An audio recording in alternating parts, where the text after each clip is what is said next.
श्री अमित शाह जी बाराए। महोदय, मैं प्रस्ताव करता हूं कि दंड प्रक्रिया संबंधी विधि का समेकन और संशोधन करने के लिए विधेयक को पुनर्स्थापित करने की अनुमति दी जाए। माननीय महोदय, मैं प्रस्ताव करता हूं कि निष्पक्ष विचारणा के लिए साक्ष्य के साधारण नियमों के समेकित करने के और सिद्धांतों का उपबंध करने के लिए विधेयक को पूर्व प्रस्तापित करने का अनुमति दी जाए। एक मिनट माननीय गृह मंत्री जी। प्रश्न ये कि विधेयक को पुनर्स्थापित करने की अनुमति प्रदान की जाए। जो सदस्य इसके पक्ष में हाँ कहें, जो सदस्य विरोध में ना कहें। मेरे विचार में निर्णय हाँ वालों के पक्ष में, हाँ वालों के पक्ष में। माननीय मंत्री द्वारा विधेयक को पुनर्स्थापित किया। अध्यक्ष महोदय, जिस प्रकार से 12B सारे सांसदों को निलंबन कर रहे हैं, महोदय, इसके कारण मैं प्रस्ताव करता हूं कि अपराधों और शास्तियों से संबंधित उपबंधों का समेकन और संशोधन तथा उससे संबंध या उससे आनुषंगिक विषयों को उपबंध करने के लिए विधेयक को पुनर्स्थापित करने की अनुमति दी जाए। प्रश्न है कि विधेयक को पुनर्स्थापित करने की अनुमति प्रदान की जाए। जो सदस्य इसके पक्ष में हाँ कहें, जो सदस्य विरोध ना कहें। मेरे विचार में निर्णय हाँ वालों के पक्ष में, हाँ वालों के पक्ष में। माननीय मंत्री जी विधेयक। माननीय मंत्री जी कुछ कहना चाहते हैं इस पे? हाँ।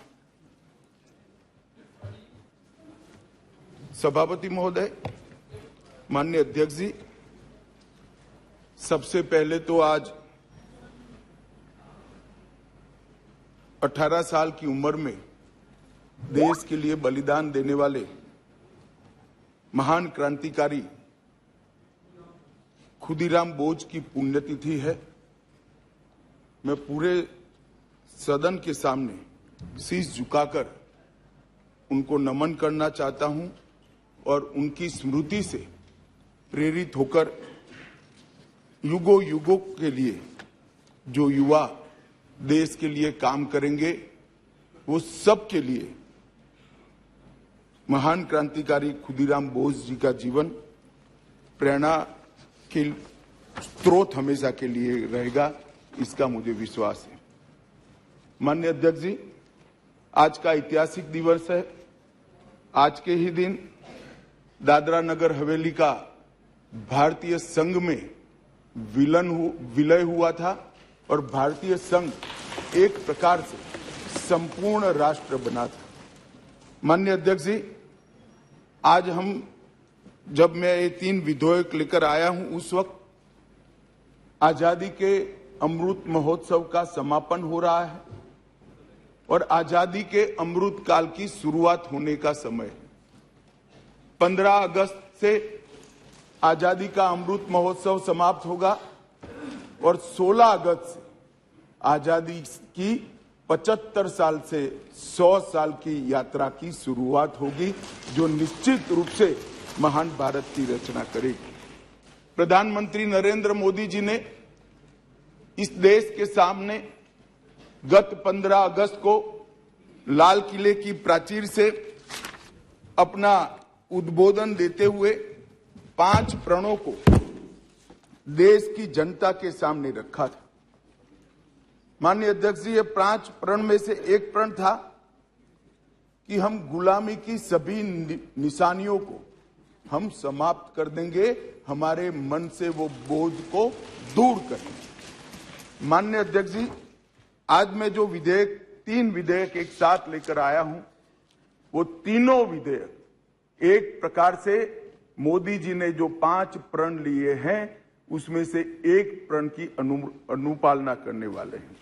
माननीय अध्यक्ष जी, ये तीनों विधेयक दंड विधान प्रक्रिया, क्रिमिनल जस्टिस सिस्टम को बेसिक कानून, इसके लिए मूलभूत कानून ये 3 विधेयकों के अंदर है।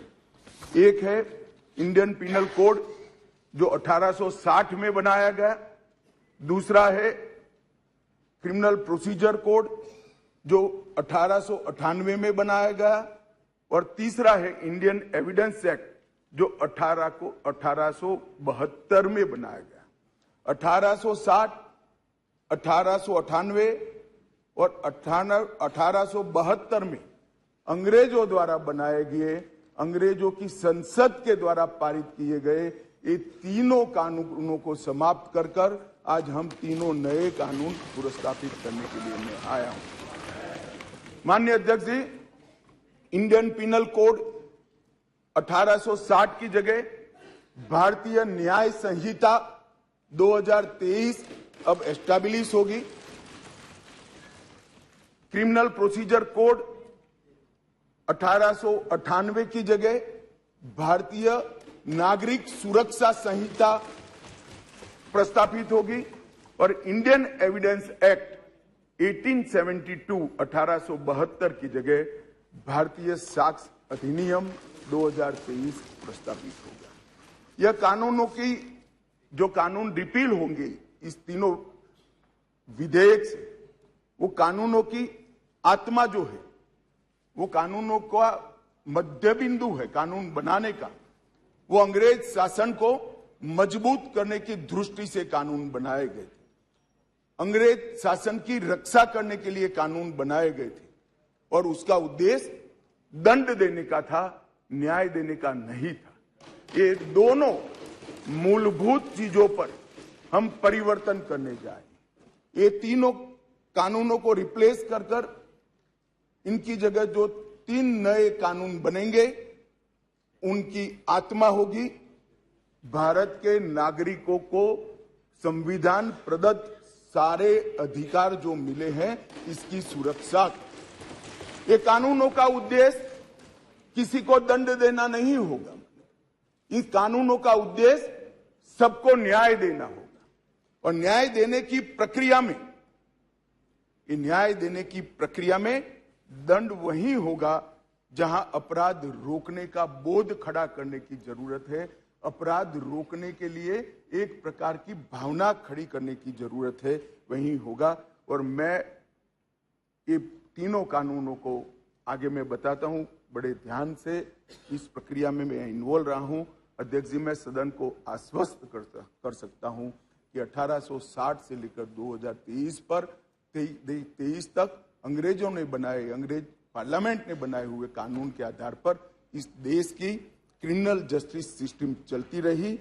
इसकी जगह भारतीय आत्मा के साथ ये 3 कानून अब प्रस्तावित होंगे और हमारी क्रिमिनल जस्टिस सिस्टम के अंदर बहुत बड़ा परिवर्तन आएगा। माननीय अध्यक्ष जी, मैं ये बिल स्टैंडिंग कमेटी को भेजने वाला हूं, इसलिए बहुत लंबा नहीं बोलूंगा, परंतु इतना जरूर कहना चाहता हूं कि जिन्होंने भी ये कानूनों को पढ़ा होगा, इसकी प्रायोरिटी क्या थी?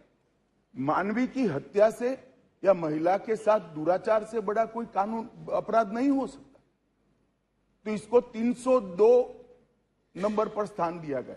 इसके पहले क्या था? राजद्रोह था। इसके पहले क्या था? खजाने की लूट थी। इसके पहले क्या था? शासन के अधिकारी पर हमला था।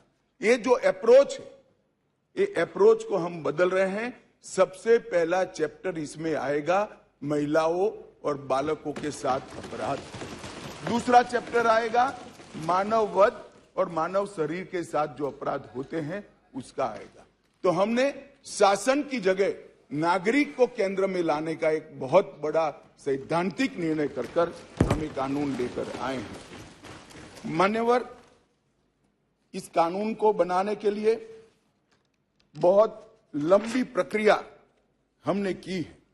मोदी जी ने 2019 में ही हम सबका मार्गदर्शन किया था कि अंग्रेजों ने बनाए हुए जितने भी कानून जिस विभाग में है, सभी कानून पर पर्याप्त चर्चा विचारणा और सोच विचार कर इसको आज के समय के अनुरूप और भारतीय समाज के हित में बनाना चाहिए।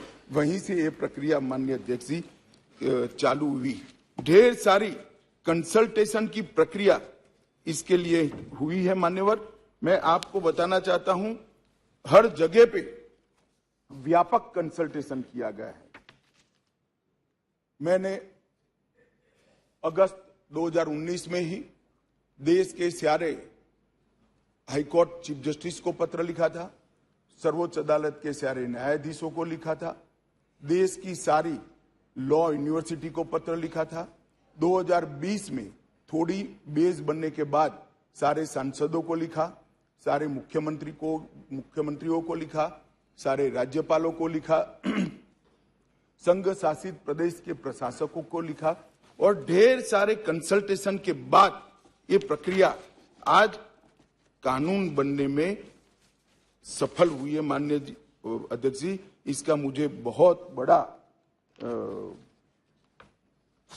संतोष है कि बेस बरुआ समिति, विश्वनाथन समिति, मलिमत समिति, माधव मेनन समिति और गृह मामलों की स्थायी संसदीय समिति 2011, 2005, 2006 इसकी रिपोर्ट 111वीं, 110वीं, 146वीं ये सारी रिपोर्टों का बृहद संकलन कर सभी राज्यपालों, मुख्यमंत्रियों, सभी विधायकों, सभी सांसद और सभी न्यायाधीशों से, हाई कोर्ट से, सुप्रीम कोर्ट से और लॉ यूनिवर्सिटी से आए हुए सारे प्रस्तावों को, सारे सुझावों को कंसीडर कर लाइन बाय लाइन इसको पढ़कर ये विधेयक लेकर मैं आज सदन के सामने उपस्थित हुआ हूं। माननीय अध्यक्ष जी, 18 राज्यों, 6 संघ शासित प्रदेश, भारत की सुप्रीम कोर्ट, 16 हाई कोर्ट, 5 न्यायिक एकेडमी, 22 विधि विश्वविद्यालय, 142 सांसद और लगभग 270 विधायकों ने इसमें सुझाव दिए हैं। जनता के भी बहुत सारे सुझाव आए हैं जिसको कंसिडर किया गया। माननीय अध्यक्ष जी, 4 साल तक इस पर गहन विचार विमर्श हुआ है। मैं जिसमें उपस्थित हूं ऐसी 158 बैठकें हमने रिकॉर्ड पर करी है। माननीय अध्यक्ष जी, बाय लाइन इसको हमने पढ़ा है। मान्यवर, भारतीय नागरिक सुरक्षा संहिता जो सीआरपीसी को रिप्लेस करेगी, इसमें अब 533 धाराएं बचेगी, 160 धाराओं को बदल दिया गया है, 9 धाराएं नई जोड़ी गई है और 9 धाराओं को निरस्त किया गया है। भारतीय न्याय संहिता जो आईपीसी को रिप्लेस करेगी, इसमें अब पहले 511 धाराएं थी, इसकी जगह 356 धाराएं होगी, 175 धाराओं में बदलाव हुआ है, 8 नई धाराएं जोड़ी गई है और 22 धाराएं निरस्त कर दी गई।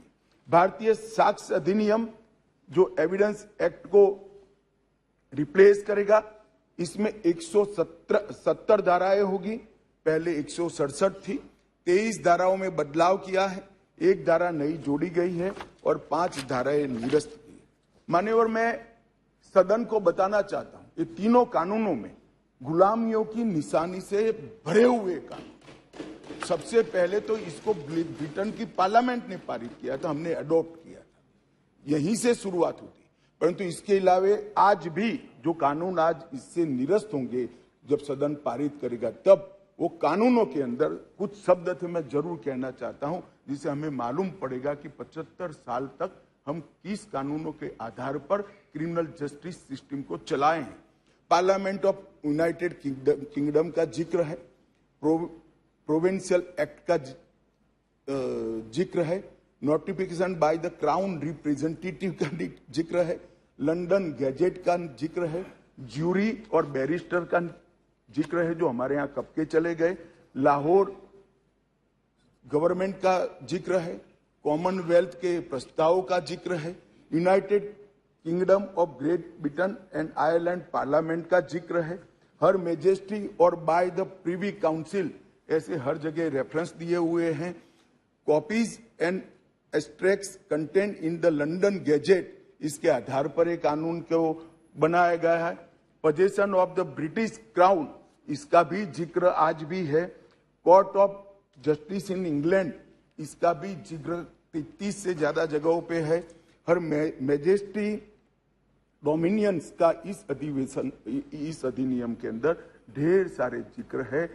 टोटल 475 जगह ये गुलामी की निशानियों को समाप्त कर आज हमने एक नया कानून मान्यवर लेकर आए हैं। माननीय अध्यक्ष जी, इस कानून से हमने नए युग को जोड़ने का भी प्रयास किया है। हमारी क्रिमिनल जस्टिस सिस्टम में बहुत समय लगता है, कानून में कोई कानून की अदालत में जाए तो न्याय इतनी देर से मिलता है कि न्याय का कोई मतलब ही नहीं। लोगों की श्रद्धा उठ गई, कोर्ट में जाने से डर है। मैं गुजरात का कानून मंत्री भी रहा हूं, विधि मंत्री भी रहा हूं। कई लोगों ने मुझे कहा था कि साहब पनिशमेंट की कोई जरूरत ही नहीं। मैंने बोला क्यों? कि कोर्ट में जाना इटसेल्फ पनिशमेंट है। इस प्रकार की मानसिकता लोगों के दिमाग में करके हमने इसीलिए आधुनिक से आधुनिक तकनीक को इसके अंदर समाहित करने का निर्णय किया है। माननीय अध्यक्ष जी, दस्तावेजों की परिभाषा का विस्तार कर इलेक्ट्रॉनिक या digital record, email, server longs, computer, smartphone, laptop, SMS, website, locational साक्ष्य, डिवाइस पर उपलब्ध मेल और मैसेजेस, ये सभी को कानूनी वैधता देता है, जिससे अदालतों के अंदर जो कागजों के ढेर लगते हैं, अंबार लगते हैं, वो समाप्त हो जाएंगे। एफआईआर से केस डायरी और केस डायरी से चार्जशीट और चार्जशीट से जजमेंट तक की सारी प्रक्रिया को डिजिटलाइज करने का प्रावधान इस कानून के अंदर मैं लेकर आया हूं। अदालत की सभी कार्यवाही को टेक्नोलॉजी के माध्यम से करने के लिए हम करते हैं। अभी आरोपी की पेशी ही सिर्फ वीडियो कॉन्फ्रेंस से हो सकती है, अब संपूर्ण ट्रायल क्रॉस सहित की वो वीडियो कॉन्फ्रेंस से होगी।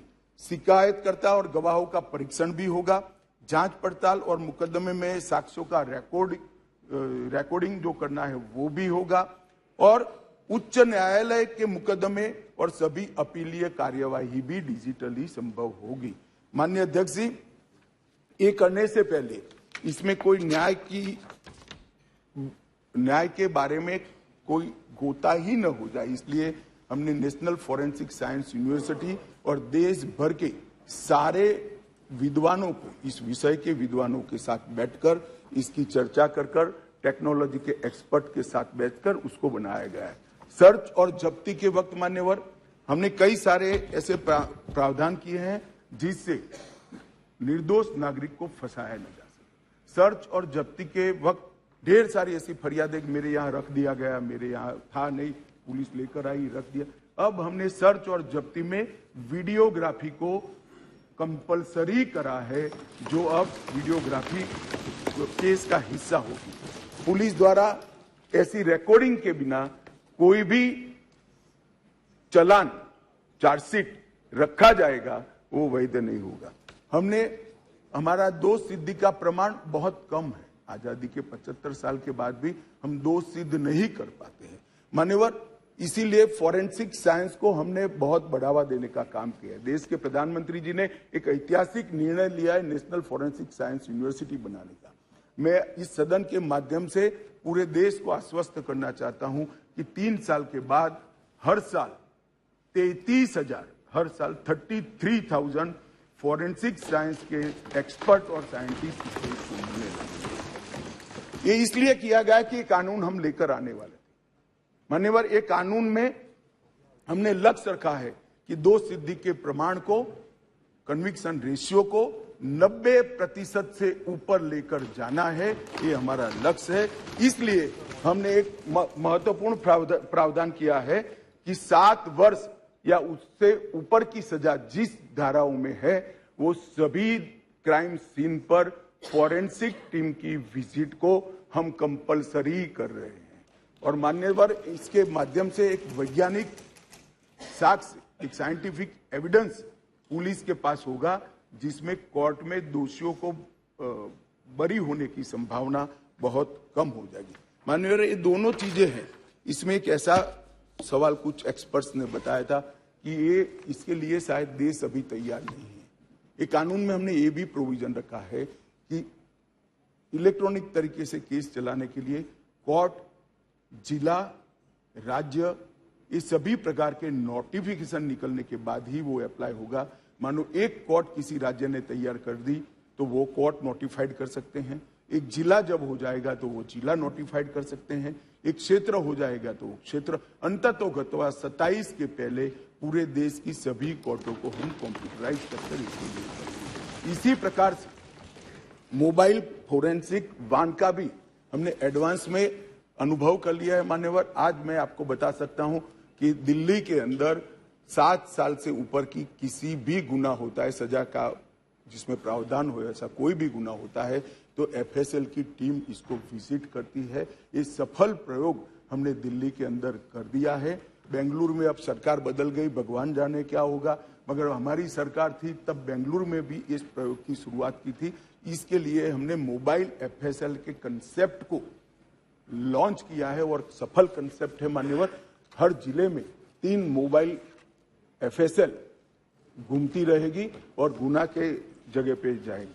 नागरिकों की सुविधा सुनिश्चित करने के लिए जीरो एफआईआर को पहली बार आजादी के 75 साल के बाद हम स्थान दिए। गुना कहीं पर भी हुआ, किसी भी थाने का हो, आप हिमालय की चोटी से भी उसको रजिस्टर कर सकते हैं और कन्याकुमारी के सागर के किनारे भी। गुना रजिस्टर होने के बाद 15 दिन में कंसर्न थाने को भेजना होगा। ई एफआईआर का प्रावधान हम पहली बार जोड़ रहे हैं। हर जिले में और हर थाने में एक ऐसा पुलिस अधिकारी नामित किया जाएगा जिसके परिवारजनों में गिरफ्तारी हुई है। इसको अधिकृत सर्टिफिकेट देना पड़ेगा कि आपके परिजन हमारी कस्टडी में है और इसके लिए अब हम रिस्पॉन्सिबल। कई बार पकड़कर पुलिस 4 दिन तक कोई जवाब नहीं देती है मान्यवर, और वहां पर उनको कोर्ट में जाना है और इसकी जगह अब वो ऑनलाइन भी सूचना देनी पड़ेगी और व्यक्तिगत सूचना भी देनी पड़ेगी। यौन हिंसा के मामले में पीड़िता का बयान कंपलसरी कर दिया गया है और यौन उत्पीड़न के मामले में बयान का वीडियो रिकॉर्डिंग भी अब कंपलसरी कर दिया है। मान्यवर, पुलिस को 90 दिन में जिसने फरियाद की है इसका स्टेटस देना हमने कंपलसरी कर दिया है। 90 दिन में उसका स्टेटस देना पड़ेगा और हर 15 दिन में फरियादी को अपना स्टेटस भेजना पड़ेगा। 7 वर्ष या उससे अधिक के कारावास का केस अगर विड्रॉ करना है तो पीड़ित को सुने बगैर कोई भी सरकार इसको विड्रॉ नहीं कर पाएगी। ये भी इससे नागरिकों के अधिकारों की रक्षा होगी और इसके अंदर पहली बार हम कम्युनिटी सर्विस को सजा के बारे में भी इंट्रोड्यूस कर रहे हैं मान्यवर। ये प्रैक्टिस में कई जगह पे है, परंतु इसका इंट्रोडक्शन एक्ट से, कानून से अब होगा मान्यवर। सालों तक केस चलते नहीं है, इसके लिए भी हमने बहुत सारे प्रावधान करे हैं। छोटे मोटे मामलों में समरी ट्रायल का दायरा बढ़ा दिया है। समरी ट्रायल को 20,000 तक की गुनाहों में ले लिया गया है और 3 साल तक की जिसमें सजा है वो सारे समरी ट्रायल से हो जाएंगे। इस एक ही प्रावधान से 40% केस होकर सेशन कोर्ट से बाहर होकर नीचे ही समरी ट्रायल से समाप्त हो गए। मान्यवर, आरोप पत्र दायर करने के लिए पुलिस अधिकारी आगे की जांच चालू है, आगे की जांच चालू है, आगे की जांच 6-6 साल अब नहीं कर पाएंगे। हमने तय कर दिया है कि 90 दिन में आरोप पत्र दायर करना ही पड़ेगा और कोर्ट भी उनको और 90 दिन की परिस्थिति देखकर परमिशन दे सकती है। 180 दिन में आपको जांच समाप्त कर ट्रायल के लिए भेज देना पड़ेगा। इससे बहुत बड़ा फर्क होगा। वारंट के मामले में भी हमने काफी सारे बदलाव किए हैं। आरोपी व्यक्ति को आरोप तय करने की नोटिस 60 ही दिन में देने के लिए अब कोर्ट बाध्य हो जाएगी। कोर्ट ने चार्ज फ्रेमिंग 60 दिन से ज्यादा लंबा नहीं कर सकती। बहस पूरी होने के बाद 30 दिन में मान्यवर न्यायाधीश ने अपना फैसला देना पड़ेगा। 3-3 साल तक फैसला पेंडिंग नहीं रखा। कई सारे जज ऐसे थे सुनवाई कर देते थे और फिर बाद में ट्रांसफर हो जाती थी या रिटायर्ड कर जाते थे और ट्रायल फिर से चलती। अब ऐसा नहीं होगा। 30 दिन के अंदर ही फैसला देना पड़ेगा। इसको भी हमने, और फैसले को 7 दिन के अंदर ऑनलाइन उपलब्ध कराना पड़ेगा जिससे इस पर अपील की कार्यवाही मान्यवर हो जाए।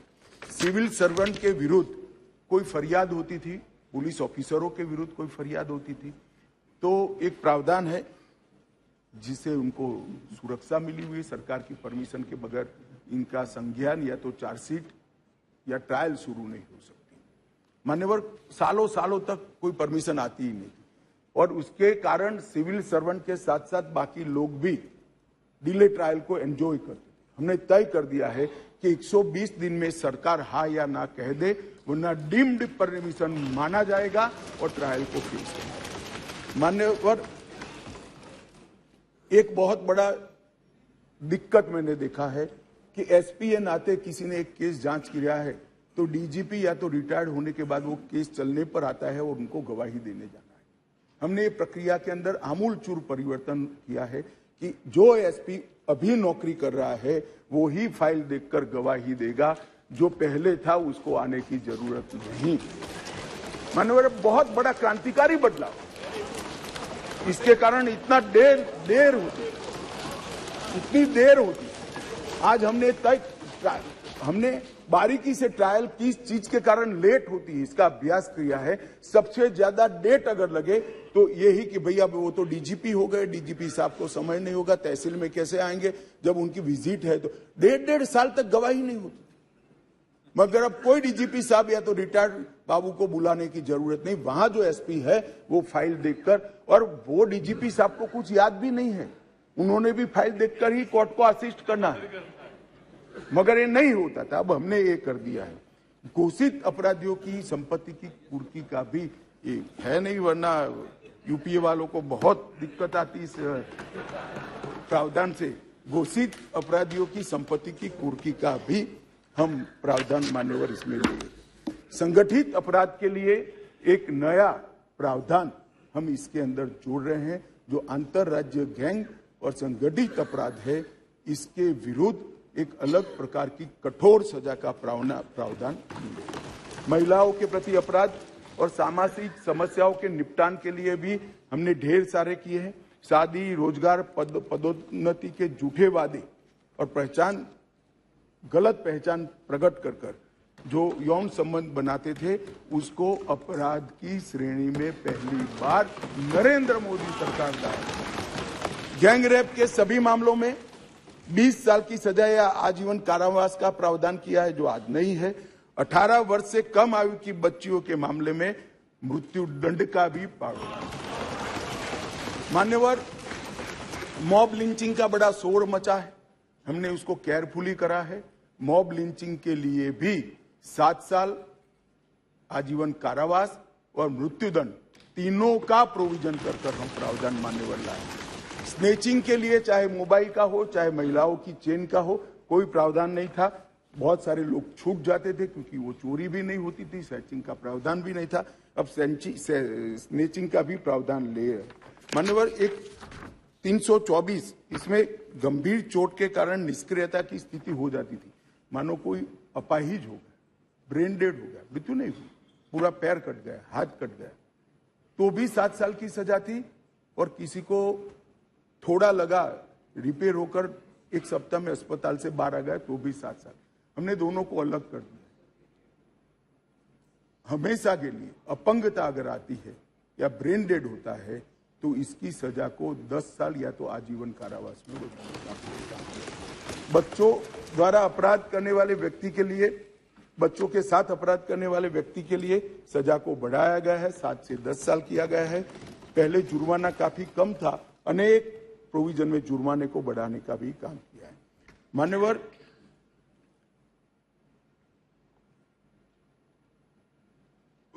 अपराधियों के विरुद्ध जो भाग जाते थे, इसके लिए भी 10 साल की सजा का लाया है, प्रावधान लेकर आए हैं। सजा माफी को पॉलिटिकल यूज करने वाले बहुत किस्से आते थे। अब हमने कह दिया है कि अगर किसी को सजा माफ करनी है तो मृत्यु की सजा को आजीवन कारावास में बदल सकते हैं। आजीवन कारावास की सजा को 7 साल तक ही माफ कर सकते हैं। 7 साल के कारावास को 3 साल तक ही माफ कर सकते हैं।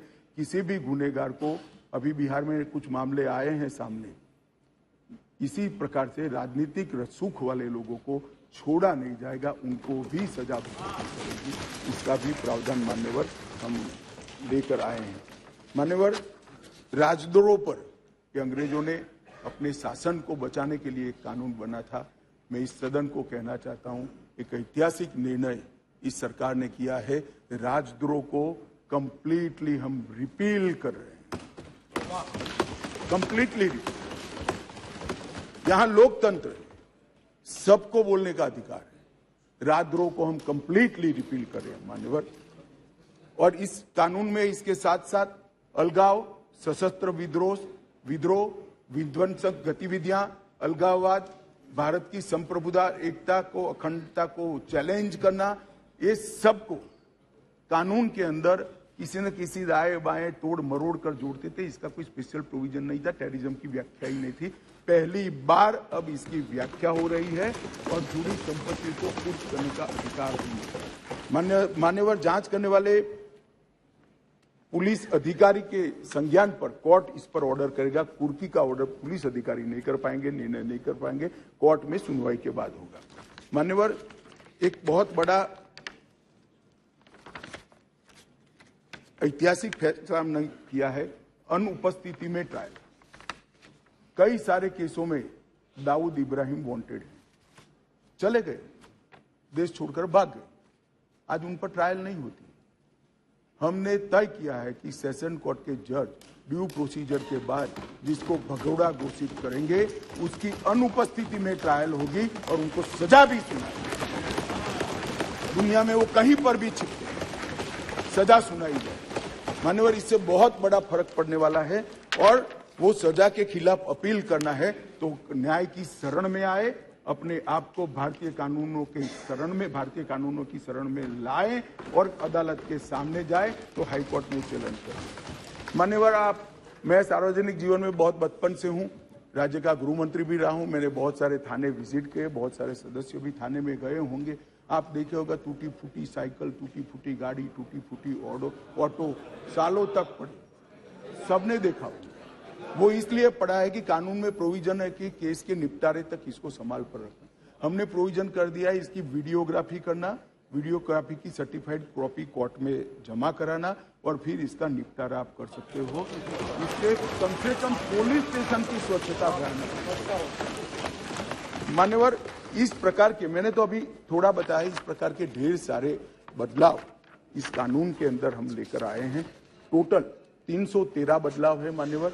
और मैं इतना कह सकता हूं कि हमारी न्यायिक दंड प्रक्रिया, क्रिमिनल जस्टिस सिस्टम के अंदर आमूलचूल परिवर्तन होगा और सबको ज्यादा से ज्यादा 3 साल के अंदर न्याय होगा। मान्यवर, इसमें पुलिस अधिकारियों को भी जवाबदेह किया है, वकीलों को भी जवाबदेह किया है और न्याय करने वाले के लिए भी मर्यादाएं रखी। इसमें महिलाओं का और बच्चों का विशेष ध्यान दिया गया है। अपराधियों को सजा हो इसकी चिंता की गई है और पुलिस अपने अधिकारों का दुरुपयोग न कर पाए, ऐसा भी।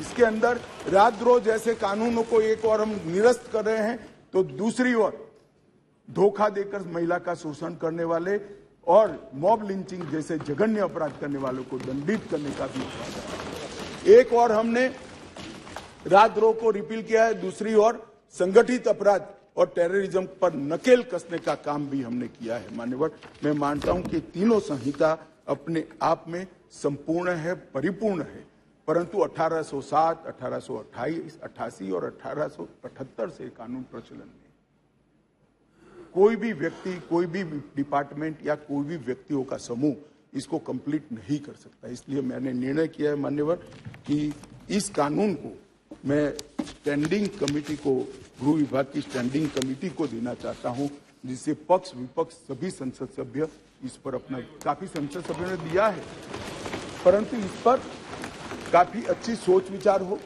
इस पर बार काउंसिल भी चर्चा करे, बार एसोसिएशन भी चर्चा करे, कुछ रिटायर्ड न्यायिक अधिकारी भी चिंता करें और हम लॉ कमीशन को भी भेजेंगे, लॉ कमीशन भी अपनी टिप्पणियां दे। तो कुल मिलाकर ये सब आने के बाद ये विधेयक को उचित परिवर्तन करने के बाद मैं फिर से इस सदन के लिए आऊंगा। मैं आपको अनुरोध करता हूं माननीय स्पीकर महोदय कि मैं विधेयक को पुनर्स्थापित करता हूं और माननीय स्पीकर महोदय मैं ये भी अनुरोध करता हूं कि विधेयक को जांच हेतु विभाग संबंधी गृह कार्य संबंधी संसदीय स्थायी समिति को। एक मिनट, प्रश्न ये कि विधेयक को पुनर्स्थापित करने की अनुमति प्रदान की जाए। जो सदस्य इसके पक्ष में हाँ कहें, जो सदस्य विरोध में ना कहें। मेरे विचार में निर्णय हाँ वालों के पक्ष में, हाँ वालों के पक्ष में। माननीय मंत्री विधेयक को पुनर्स्थापित करें। माननीय मंत्री जी। मान्यवर, मैं इस विधेयक को, तीनों विधेयकों को गृह विभाग के कार्य संबंधी, माननीय स्पीकर महोदय, मैं विधेयक को पुनर्स्थापित करता हूं और आपसे निवेदन करता हूं कि ये तीनों विधेयकों को गृह कार्य संबंधित, गृह विभाग के कार्य संबंधित संसदीय स्थायी समिति को भेज दिया जाए। मान्यवर, पूछना चाहती हूँ, अब इसमें एक मिनट पूछ ले वो। गृह मंत्री जी को बधाई देती हूँ, बहुत ही बड़ा परिवर्तन। सर, सिर्फ एक चीज आपसे मैं पूछना चाहूंगी कि जो लोग जेल की सजा काट के अभी भी जेल में 30-30 साल से, कुछ उनके लिए भी इसमें है कि नहीं, एक ये पूछना। सर, दूसरा सवाल ये कि प्रैक्टिकली जो जमीन में होता है, सब घर घर तक नशे पहुंच रहे हैं, जो घर वाले किसी को बताते भी हैं तो उनके बारे कोई उनका एक्शन नहीं लिया जाता, तो कोई प्रावधान इसके लिए भी कुछ होगा? एक मिनट गृह मंत्री जी, गृह मंत्री जी, माफी का सवाल है, माफी अपराध क्या है इसके आधार पर करने का संपूर्ण वैधानिक प्रावधान। बी मेहताब जी, सजा पूरी कर ली है, इसको छोड़ने के लिए सजा जी, पूरी मेहताब नहीं जी। होती है, जन्मटिप होती है, अंतिम सांस तक होती है। इसको 14 साल में करने का जेल के अधिकारी के पास अधिकार होता है। वो अधिकार के उपयोग के लिए भी गुना को देखकर वैधानिक अधिकार उसको दिए गए। बी मेहताब जी प्लीज, एक मिनट। बी मेहताब जी।